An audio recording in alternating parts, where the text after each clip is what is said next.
नमस्कार।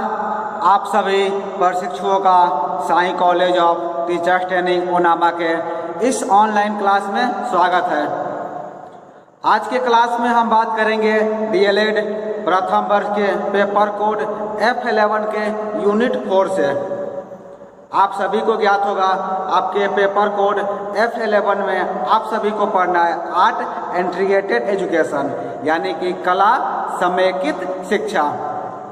कला समेकित शिक्षा के आपके यूनिट 4 में आप सभी को पढ़ना है कला अनुभव का शिक्षण में सृजनात्मक प्रयोग। इसके अंतर्गत एक बहुत ही महत्वपूर्ण टॉपिक है, बहुत ही इम्पोर्टेंट टॉपिक है, जिससे जो है प्रत्येक साल आपके एग्जाम में प्रश्न पूछे जाते हैं। पिछले साल भी प्रश्न पूछा गया था और संभवतः इस बार के आपके एग्जाम में भी इससे प्रश्न पूछे ही जाए।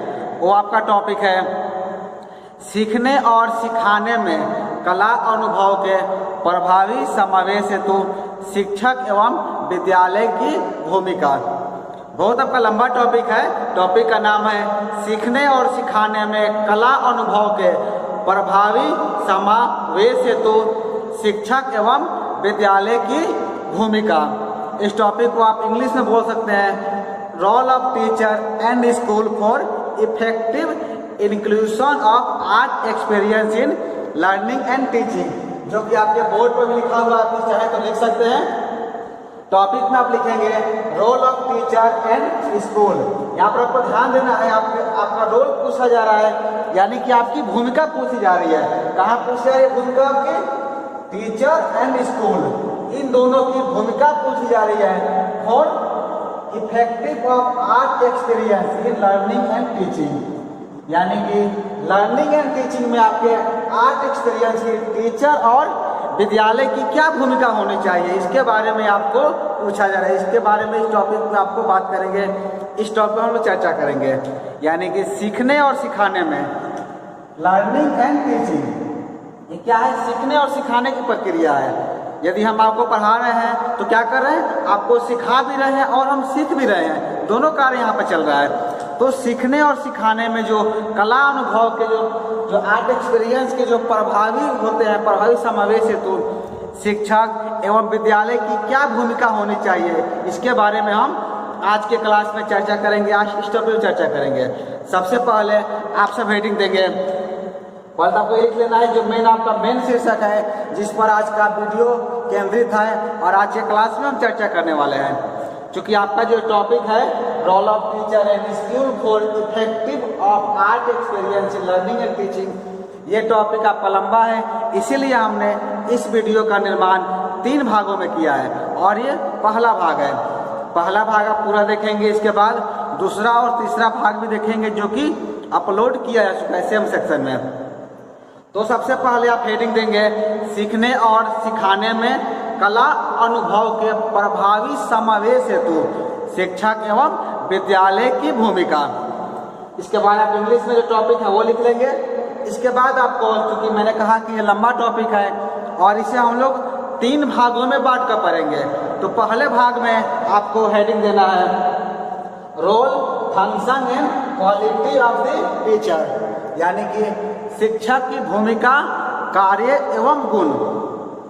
इसमें आपको पहला हेडिंग देना है role function and quality of the teacher, शिक्षक की भूमिका, कार्य एवं गुण क्या होता है, इसके बारे में जानेंगे, इसके बारे में बात करेंगे। सबसे पहले हम जानते हैं भूमिका एवं कार्य के बारे में। एक शिक्षक की, एक टीचर की क्या भूमिका होती है एवं उसका क्या कार्य होता है, उसका फंक्शन क्या होता है, उसका रोल क्या होता है, इसके बारे में हम बात करेंगे। इसके बाद आपके जो टॉपिक में हमको पढ़ना है टीचर इन स्कूल, इन सब के बारे में भी एक एक करके बातें होगी। सबसे पहले शुरुआत में आप हेडिंग देंगे, जैसे कि मैंने बताई आपको शिक्षक की भूमिका एवं कार्य। उसके बाद आपको लिखना है भूमिका एवं कार्य। अभी हम भूमिका एवं कार्य को समझते हैं, इसके बाद बाकी जो आपका टॉपिक है इसको लेकर हम विस्तार से आगे बढ़ेंगे। इसमें आप लिख सकते हैं भूमिका एवं कार्य में शिक्षक की भूमिका क्या होती है एवं इसका कार्य क्या होता है, ये बताने की आवश्यकता नहीं है। ये आप सभी को ज्ञात है कि एक विद्यालय में एक शिक्षक की भूमिका क्या होती है और उसका कार्य क्या होता है। फिर भी यदि लिखना पड़े तो हम उसमें क्या लिखेंगे? आप लिख सकते हैं शिक्षक का स्थान सामाजिक दृष्टिकोण से बहुत ही महत्वपूर्ण है। शिक्षक वह धुरी है जिसके माध्यम से कौशल का हस्तांतरण होता है। शिक्षक क्या होता है? शिक्षक वह धुरी है, शिक्षक वह पद, आप बोलते वो पद चीज है, वो तरीका है जिसके माध्यम से, जिस पर चल करके जो कौशल है, कौशलों का हस्तांतरण होता है। यानी कि एक व्यक्ति से दूसरे व्यक्ति में ज्ञान का ट्रांसफर होता है, ज्ञान का आदान प्रदान होता है, और इसके साथ ही साथ परंपराओं का निर्वाह भी होता है। इसके बाद आपको लिखना है शिक्षक किसी भी देश की परंपराओं, संस्कृतियों और उसकी विरासत को पीढ़ी दर पीढ़ी आगे बढ़ाते हैं। शिक्षक क्या करते हैं? किसी भी देश की, किसी भी समुदाय की, किसी भी राज्य की जो भी सांस्कृतिक विरासत होती है या उसकी परंपरा जो होती है, उस परंपरा को, उस सांस्कृतिक विरासत को पीढ़ी दर पीढ़ी कहने का अर्थ यह हुआ एक पीढ़ी से दूसरे पीढ़ी में।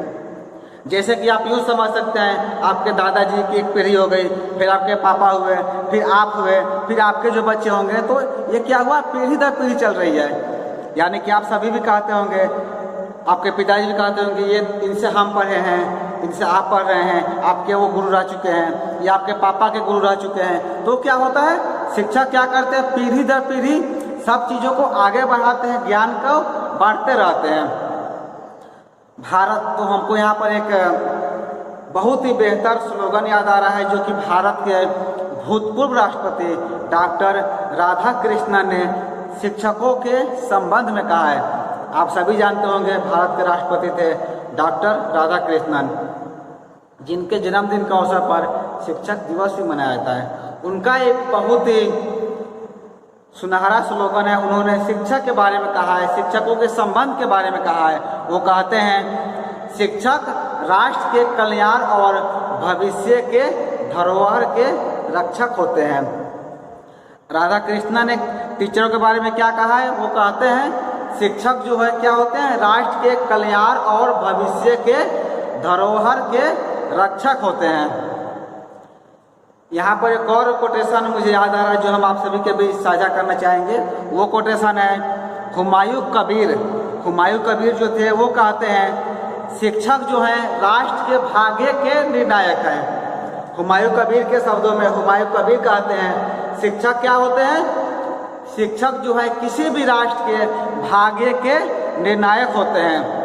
यानी कि आप कह सकते हैं किसी भी राष्ट्र का भाग्य कैसा होगा उसका निर्णय कौन लेता है? उसका निर्णय एक शिक्षक लेते हैं। यानी कि भविष्य में आप लेने वाले हैं, आपके देश का भविष्य किधर जाएगा, आप भविष्य को किस ओर ले जाना चाहते हैं, इसका निर्णय एक शिक्षक के हाथों में रहता है, एक शिक्षक के ऊपर रहता है कि वो अपने देश के भविष्य को किस ओर लेकर जा रहा है। शिक्षकों के संबंध में जो है राष्ट्रीय शिक्षा आयोग, आप सभी जानते होंगे 1964 एंड 66, आप लिख सकते हैं 1964 एंड 66। राष्ट्रीय शिक्षा आयोग 1964-66 में भी कहा गया है कि राष्ट्र का निर्माण तो कक्षाओं में हो रहा है। ये आपको याद रखना है, 1964 और 66। यानी राष्ट्रीय शिक्षा आयोग जो था 1964 और 66 में, उसमें भी कहा गया है कि राष्ट्र का निर्माण, जो देश का निर्माण हो रहा है, देश का निर्माण कहाँ हो रहा है? कक्षाओं में हो रहा है, आपके कक्षाओं में निर्माण हो रहा है। यानी कि जैसे कि हमने हुमायूं कबीर के शब्दों में जाना कि शिक्षक राष्ट्र के भाग्य के निर्णायक होते हैं, उसी तरह डॉक्टर राधाकृष्णन ने भी शिक्षकों के संबंध में कहा है कि शिक्षक राष्ट्र के कल्याण और भविष्य के धरोहरों के रक्षक होते हैं। उसी तरह राष्ट्रीय शिक्षा आयोग 1964 एंड 66 में भी कहा गया है राष्ट्र का निर्माण तो कक्षाओं में हो रहा है, क्लासरूम में हो रहा है। तो इन सभी परिभाषाओं से, इन सभी डिफिनीशन से हम ये कह सकते हैं कि सामाजिक पुनर्निर्माण की दृष्टि से शिक्षक की योग्यता, उसके व्यक्तिगत गुण, व्यवसायिक प्रशिक्षण और उसकी स्थिति क्या है? महत्वपूर्ण तत्व है, महत्वपूर्ण एलिमेंट है। आप समझ सकते हैं कि एक टीचर की कितनी बड़ी भूमिका होती है, आपकी कितनी बड़ी भूमिका है एक विद्यालय में, क्योंकि आप क्या करते हैं? एक राष्ट्र का निर्माण करते हैं। क्योंकि आपकी कक्षाओं में, आपके क्लासरूम में जो बच्चे पढ़ते हैं वो क्या होते हैं, देश के भविष्य होते हैं, उनसे ही देश का निर्माण होता है। तो आप एक देश के निर्माण करता है तो आपकी भूमिका जो है बहुत ही सर्वोपरि हो जाती है, बहुत ही महत्वपूर्ण हो जाती है। जब हम टीचर की बात कर रहे हैं तो इसी दृष्टिकोण में यूनेस्को द्वारा प्रकाशित एक रिपोर्ट का भी मुझे स्मरण याद आ रहा है, जो कि हम आप सभी के बीच साझा करना चाहेंगे। यूनेस्को आप सभी जानते होंगे, यूनेस्को का फुल फॉर्म होता है united nations education scientific and culture organization. इसको आप हिंदी में बोल सकते हैं राष्ट्र शैक्षिक वैज्ञानिक एवं सांस्कृतिक संगठन, यानी कि यूनेस्को। तो यूनेस्को द्वारा जो प्रकाशित रिपोर्ट थी, उस रिपोर्ट में भी शिक्षा के संदर्भ में 4 बातों पर जो है विशेष बल दिया गया, 4 टॉपिक पर विशेष रूप से बल दिया गया है, विशेष रूप से बातें कही गई है। वो 4 टॉपिक कौन है, इसको आप लिख सकते हैं। पहला नाम लिखेंगे लर्निंग टू नो, यानी कि ज्ञान अर्जन के लिए अधिगम। लर्निंग टू नो, हम क्यों सीखेंगे, कुछ जानने के लिए। लर्निंग टू नो यानी कि ज्ञान अर्जन के लिए अधिगम, ज्ञान प्राप्त करने के लिए हम लोग सीखेंगे। दूसरा आपका है लर्निंग टू डू, यानी कि कार्य के लिए अधिगम। लर्निंग क्या होता है, अधिगम यानी कि सीखना। हम क्यों सीखेंगे, तो हम कार्य करने के लिए सीखेंगे, लर्निंग टू डू। तीसरा आपका है learning to live, learning to live, यानी कि जीने के लिए अधिगम। हम क्या करेंगे, जीने के लिए अधिगम करेंगे, लर्निंग टू लिव, जीने के लिए अधिगम। और चौथा आपका है आत्मानुभूति के लिए अधिगम, यानी कि लर्निंग टू सेल्फ एक्चुअलाइजेशन, आत्मानुभूति के लिए अधिगम। तो इन 4 टॉपिक को भी आप यहाँ पर लिख लेंगे। जो 4 यहाँ पर दिया गया है, इसको भी आपको अपने कॉपी में नोट आउट कर लेना है, यानी कि लिख लेना है। तो इस प्रकार हम देखते हैं कि शिक्षा के बिना जो है शिक्षा की कल्पना करना व्यर्थ है। हमने जो डेफिनेशन लिया, जो एग्जाम्पल देखा, तो उससे हमें क्या समझ में आया, हम ये समझ सकते हैं कि एक शिक्षक के बिना शिक्षा की कल्पना ही नहीं की जा सकती है, कल्पना करना ही व्यर्थ है। शिक्षा की जो है व्यक्तिगत विशेषताएं, शारीरिक, सामाजिक, बौद्धिक एवं भावनात्मक योग्यताएं, शिक्षकीय गुण एवं अनुसंधान की शिक्षा को गति प्रदान करते हैं। जो शिक्षक के अपना व्यक्तिगत गुण होते हैं, जो उनकी शारीरिक क्षमता होती है, जो उनकी बौद्धिक एवं भावनात्मक योग्यता होती है, ये सभी क्या करते हैं, आपके शिक्षकीय गुण को, यानी कि पढ़ाने की शैली को, आपके पढ़ाने के तरीके को विकसित करते हैं, उन्हें उन्नति प्रदान करते हैं और उसका हस्तांतरण जो है आने वाली पीढ़ी में भी करते हैं। यानी कि आप कह सकते हैं जैसे आपके शिक्षक रहेंगे, जैसे आपको ज्ञान प्रदान किया जाएगा, या आप जैसे अपने स्टूडेंट को ज्ञान प्रदान करेंगे, वो बच्चे आगे चल करके उसी तरह का ज्ञान अपने आने वाली पीढ़ी को देंगे।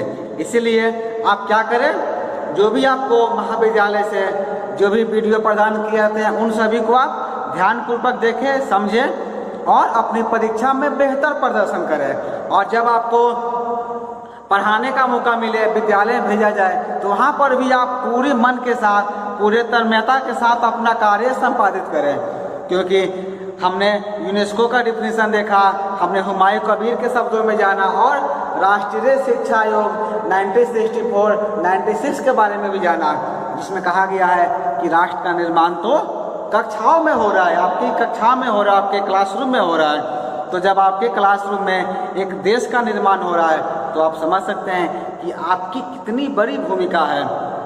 एक शिक्षक की जो है बहुत बड़ी भूमिका होती है एक राष्ट्र के निर्माण के लिए।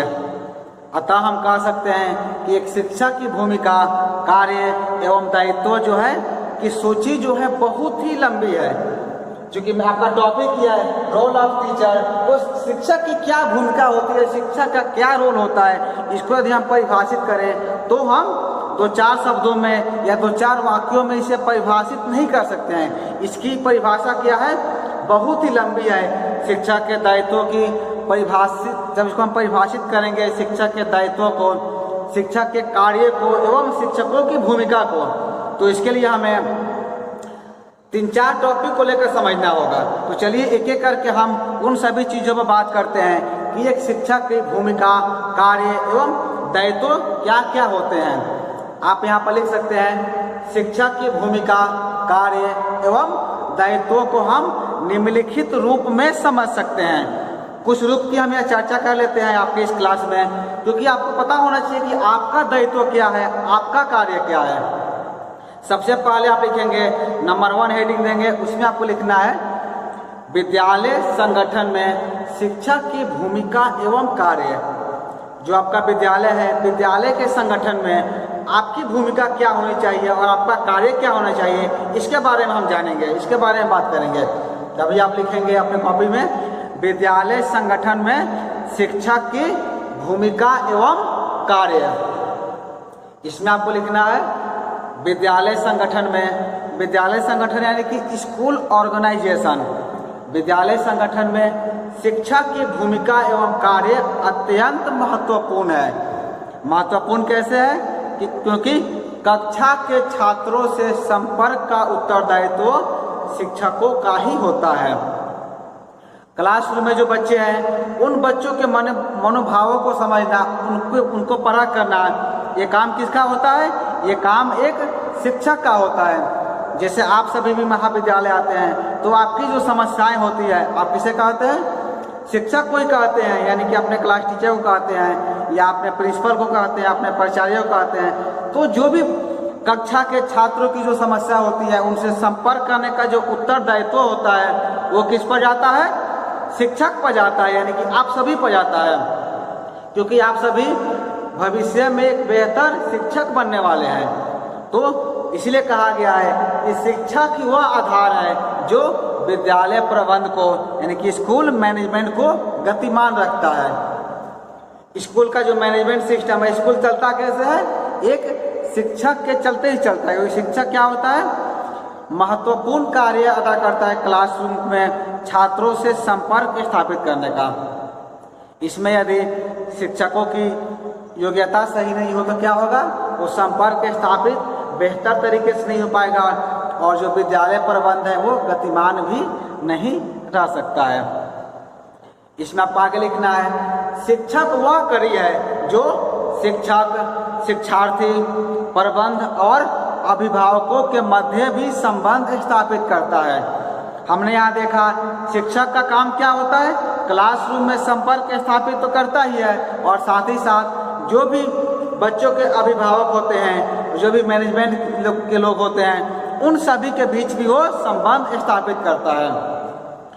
शिक्षकों के बिना योजनाओं का क्रियान्वयन करना व्यर्थ की कल्पना करना है, क्योंकि विद्यार्थी क्या होते हैं? विद्यालय के मुख्य बिंदु होते हैं। उनके व्यक्तित्व को निखारना, उनमें विनम्रता और अच्छे संस्कारों का बीजारोपण करना विद्यालय का प्रमुख उद्देश्य होता है। विद्यालय का पर्पस क्या होता है? विद्यालय का उद्देश्य क्या होता है? उसके यहाँ जो भी विद्यार्थी पढ़ने आते हैं, उनके अंदर विनम्रता का भाव होना चाहिए, उनके अंदर अच्छे संस्कार होने चाहिए। ये हर विद्यालय का उद्देश्य होता है। आप किसी भी विद्यालय में पढ़े, चाहे वो विद्यालय सरकारी हो या गैर सरकारी हो, सभी विद्यालय का उद्देश्य यही होता है कि उसके अंदर जो विद्यार्थी पढ़ रहे हैं, जो स्टूडेंट पढ़ रहे हैं, उनके अंदर अच्छे संस्कारों का बीजारोपण किया जाए, उनके अंदर विनम्रता हो, उनके व्यक्तित्व में निखार आए। तो इस सब उद्देश्य की पूर्ति के लिए क्या करना पड़ता है? विद्यालय वातावरण को आकर्षक बनाने के लिए शिक्षा की जो है पूर्ण निष्ठा आवश्यक है। ये जो विद्यालय का उद्देश्य है, उद्देश्य की प्राप्ति कैसे होती है?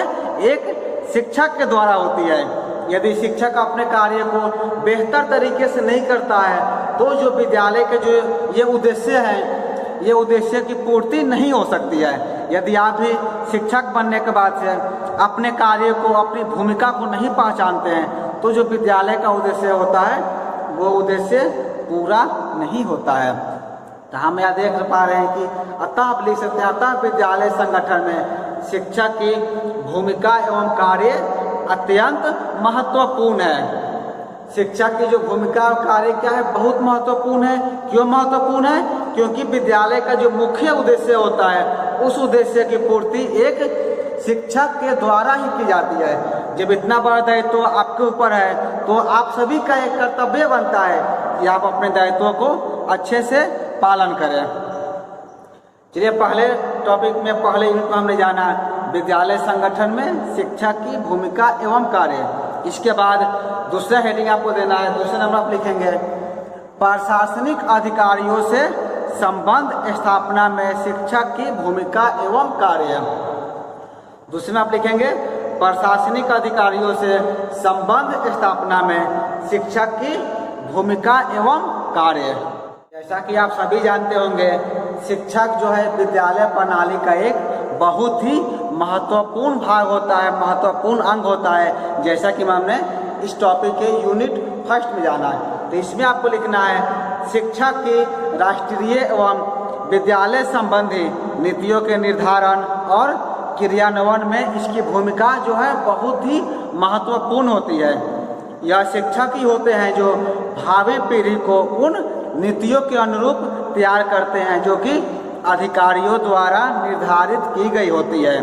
यानी कि आप कह सकते हैं जो भी भूमिका का निर्वहन एक अधिकारी के द्वारा की जाती है उसको पूरा किसके द्वारा होता है, उसकी पूरा करने का कार्य एक शिक्षक के ऊपर होता है। एक शिक्षक ही है जो उन सभी कार्यों को पूरा करता है, क्योंकि विद्यालय प्रशासन में ऊपर से नीचे की ओर और नीचे से ऊपर की ओर जो अधिकृतियां कार्य करती है और शिक्षक जो है प्रशासनिक ढांचे में एक अधिकृति के रूप में भी मध्य में स्थित होता है।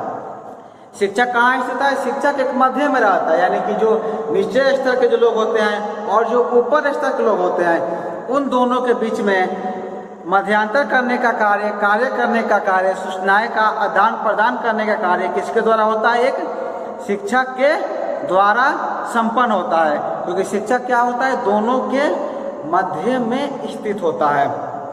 इसीलिए कोई भी निर्णय जो है, कोई भी कार्य शिक्षक के बिना अनुमति के न तो लिया जा सकता है और न ही लागू किया जा सकता है। आप कह सकते हैं विद्यालय में जो भी निर्णय लेना होता है या जो भी कार्य करना होता है उसके लिए शिक्षक की अनुमति लेना बहुत ही जरूरी होती है, क्योंकि शिक्षक दोनों पक्षों को देखता है। आप क्या करते हैं? आप एक शिक्षक हैं तो आप दोनों पक्षों को देखते हैं। दोनों पक्षों कहने का अर्थ यह हुआ जो प्रशासनिक अधिकारी हैं उनकी बातों को आप सुनते हैं और जो निचले स्तर पर जो छात्र हैं उनकी बातों को भी आपके द्वारा सुना जाता है। इसीलिए कोई भी विद्यालय में निर्णय लेना होता है, कोई भी कार्य करना होता है, इसके लिए शिक्षक की भूमिका क्या होती है? बहुत ही सर्वोपरि होती है। शिक्षक का निर्णय भी इसमें लिया जाता है। यही कारण है कि प्रधानाध्यापक विद्यालय के लक्ष्य निर्धारण, उसके अनुसार योजना बनाने और क्रियान्वयन में शिक्षकों की भूमिका भी सुनिश्चित करता है। आप सभी भी देखते होंगे जब विद्यालय में कोई निर्णय लेना होता है या कोई भी ऐसा कार्य करना होता है तो आपके प्रधानाध्यापक के द्वारा, आपके प्राचार्य के द्वारा सभी शिक्षकों की भी भूमिका भी निश्चित की जाती है। यानी कौन कार्य किसके द्वारा किया जाएगा, इस भूमिका का निर्धारण जो है आपके विद्यालय के प्राचार्य के द्वारा किया जाता है, क्योंकि बिना शिक्षकों के कोई भी योजना या निर्णय जो है पूरा नहीं हो सकता है। शिक्षक की सहभागिता टीम पर्यवेक्षण के सदस्य के रूप में विषय एवं तकनीकी विशेषज्ञ के रूप में हो सकती है।